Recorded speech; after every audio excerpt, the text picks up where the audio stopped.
Watazamaji wa media yetu ya KemeTZ, hivi mnafahamu ya kuwa mama mjamzito kuna dawa, vipimo, chanjo huwa anatakiwa kufanyiwa kipindi anapoenda kwenye mahudhurio ya kliniki ambayo yanawahusu wamama wajawazito. Kwa ufupi leo tutaenda kuizungumzia dawa inayoitwa FeFo. FeFo ni nini?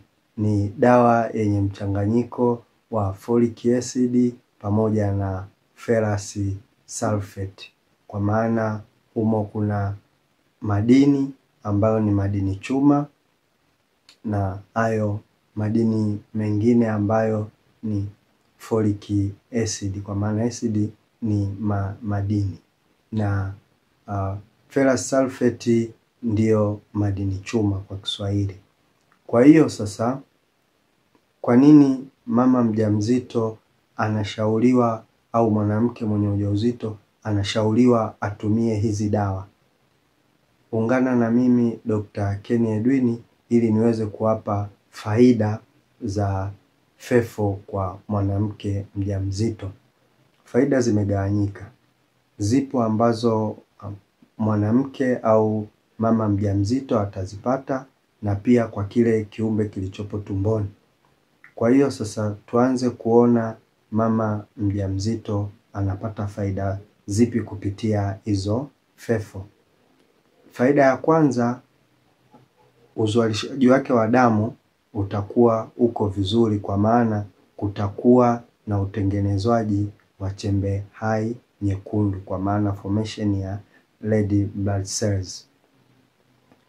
Faida ya pili, kwa maana kama red blood cells, kwa maana chembe hai nyekundu zinazalishwa, zitasaidiana kuzalishwa kwa vizuri, manake hatakuwa na upungufu wa damu. Kwa hiyo kama hatakuwa na upungufu wa damu, anaondoka kwenye hatari ya kupata changamoto ya magonjwa ya moyo. Kitaalamu tunafahamu muda mwingine damu ikiwa chini sana inaweza kusababisha changamoto ya magonjwa ya moyo. Pia hizo FeFo zinaweza kumsaidia mama mjamzito asiweze kupata magonjwa ya saratani.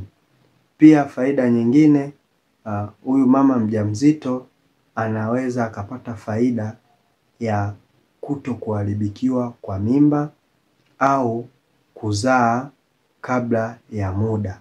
Kwa maana kutokuharibikia kwa mimba na kutokuzaa kabla ya muda ni faida ambayo inapatikana kwa mwanamke mjamzito, pia kwa kile kiumbe kilichopo tumboni.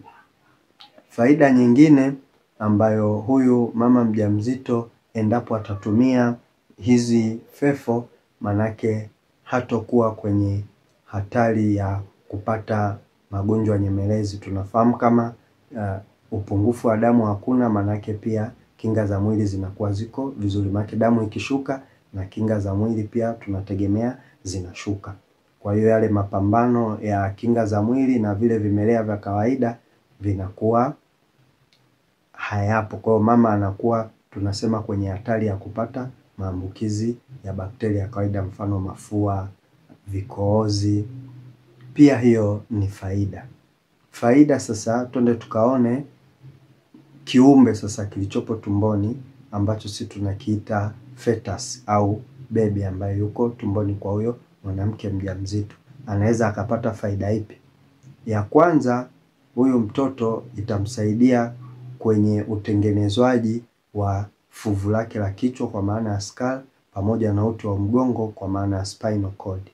Pia kuna kitu tunakiita neurotube, manake mabomba fulani ambayo yanaenda kutengeneza seli za fahamu za kwenye uti wa mgongo.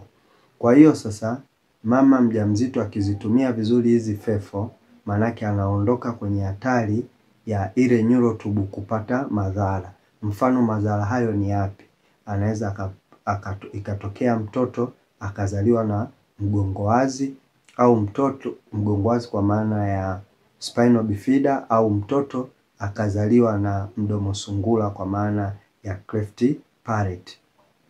Pia faida nyingine ambayo inaweza ikatokea, manake huyu mtoto anaweza akaepushwa, manake tuliona kwamba anaweza akazaliwa kabla ya muda, manake kama atazaliwa kabla ya muda anaweza kuwa kwenye hatari ya kuzaliwa akiwa na kilo pungufu, kwa maana ya low birth weight. Faida zipo nyingi, ila kwa uchache naweza nikawaambia hizo ni baadhi ya faida. Kwa hiyo nikusihi sana wewe baba ambaye una mwanamke wako ni mjamzito, basi msisitize kwa ushauri wowote wa umezwaji wa dawa anaopewa huyo mama anapokwenda kliniki. Ndio maana serikali inasisitiza wababa wawasindikize wake zao wanapokwenda kwenye mahudhurio ya kliniki. Natumaini mtakuwa mmenielewa vizuri. Tuko pamoja. Asanteni sana.